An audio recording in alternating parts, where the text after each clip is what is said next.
பக்திஸ்வாலகசபையின் நவரத்தினமான புனித அந்தோனியாரே, எங்களுக்காக வேண்டிக் கொள்ளும்.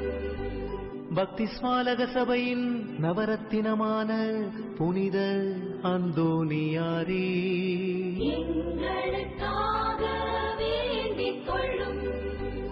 பக்திஸ்வாலக பிரான்சிஸ்குவை உத்தம விதமாய் கண்டு பாவித்தவரான புனித அந்தோனியாரே, எங்களுக்காக வேண்டிக் கொள்ளும்.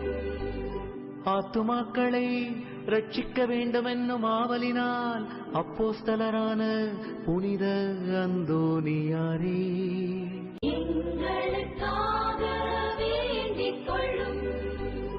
தேவஸ்நேக பெருக்கத்தினால் வேத சாட்சியான புனித அந்தோனியாரே, எங்களுக்காக